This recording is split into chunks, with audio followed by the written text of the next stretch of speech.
በአሁኑ ዘመን በዙሪያችን ባለው የድምጽ ብዛትና የኢንፎርሜሽን ጎርፍ ምክንያት ትኩረት ማጣት ትልቁ የዘመናችን በሽታ ሆኗል። ትኩረትህ የተበታተነ ከሆነ ውጤትህም የተበታተነ ይሆናል። ዛሬ ግን ይህንን ችግር እንለውጣለን። አእምሮህን እንድትቆጣጠርና ምርታማነት ከፍ እንድትል የሚያደርጉን 5 ወሳኝ ህጎችን እናያለን። በደንብ ተከታተለኝ። አንደኛ፣ የአንድ ተግባር ህግ። ብዙ ሰዎች በአንድ ጊዜ ብዙ ነገሮችን ለመስራት ሲሞክሩ እናያለን። ይህ ግን ኃይልህን ይበታትነዋል፣ ስልቹ እንድትሆን ያደርግሃል፣ ውጤታማነትን ይቀንሰዋል። ሳይንስ የሚያረጋግጠው በአንድ ነገር ላይ ብቻ ሙሉ ትኩረት ስትሰጥ ስራው በብቃትና በፍጥነት ይከናወናል። ዋናው ተግባርን ምረጥና እስከምትጨርስ ድረስ ሌላ ነገር አትንካ ወይም አትጀምር። ሁልጊዜም አንድ ነገር ልትሰራ ካሰብክ ያንን ብቻ ስራ። ብዙ ነገር የምትሰራ ከሆነ ከአንዱም አትሆንም። ሁሌም አንድ ዓላማ ብቻ ይዘህ ተጓዝ። ሁለተኛ ህግ፣ የማቋረጥ እቅድ ዘ ፕላኒንግ ፕሪንሲፕል። ቀናትን ከማለዳው በፊት ማቀድ አለብህ። የማደርገውን አውቃለሁ ብለህ አትነሳ። ትልቁና ከባዱ ስራን መጀመሪያ ላይ አስቀምጥ።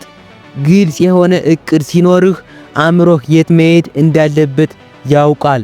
ጊዜህን ካላቀድክ የሌላ ሰው እቅድ ሰለባ ትሆናለህ። በእቅድህ ስትጓዝ ስኬትን ማግኘት ትችላለህ። ስኬት አትርቅህም። ሁልጊዜ በእቅድ ተነሳ።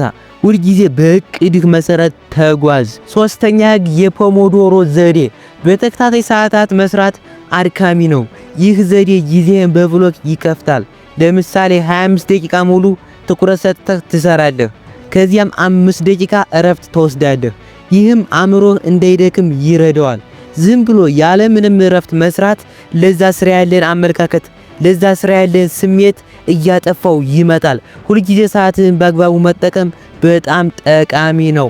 አንድ ነገር ያለ መሰልቸት እንድትሰራ ሁልጊዜም እረፍት በአግባቡ መውሰድ ጠቃሚ ነው። ይህንን ነገር ጊዜን በአግባቡ በመከፋፈል መጠቀም አለብህ። አራተኛ ህግ፣ የአዎንታዊ የመውጫ ህግ ነው። ትኩረትህን የሚበሉ ዋና ዋና ጠላቶች አሉ። ስልክህና ኢሜል እናም ሌሎች ነገሮች አሉ። እሱን አንተ ታውቃቸዋለህ። ስራ ስትጀምር ስልክህን ከእጅህ አርቅ። ኖቲፊኬሽን ዝጋ። አእምሮህን ለማዘናጋት ከሚሞክሩ ውጫዊ ኃይል ሁሉ ራስክን ጠብቅ። ያንተ ትኩረት ዛሬ ዋጋ ያለው ሀብትህ ነው። ስራ ስትጀምር አንተ ሊያዘናጉ ከሚችሉ ነገሮች ሁሉ ራቅ። አምስተኛ ህግ፣ የኃይል ምንጭ። ምርታማነትህ የሚወሰነው በምትሰራው ሰዓት ብዛት ሳይሆን በስራህ ላይ ባለህ የኃይል መጠን ነው። በቂ እንቅልፍ ካላገኘህ፣ ጤናማ ምግብ ካልተመገብክ እና አካላዊ እንቅስቃሴ ካላረክ ትኩረት የማድረግ ኃይልህ ይወርዳል።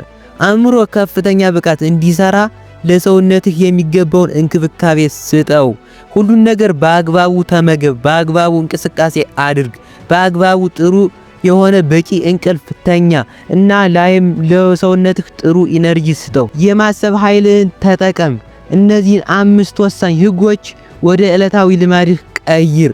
በአንድ ነገር ላይ በትኩረት መስራት ስትጀምር ህይወትህ የሚለወጥበት ፍጥነት ያስገርምሃል። ዛሬውኑ ጀምር። ይህንን ቪዲዮ ከወደዱት ቻናላችንን ሰብስክራይብ በማድረግና ለሌሎች በማጋራት እኛን ያበረታቱን።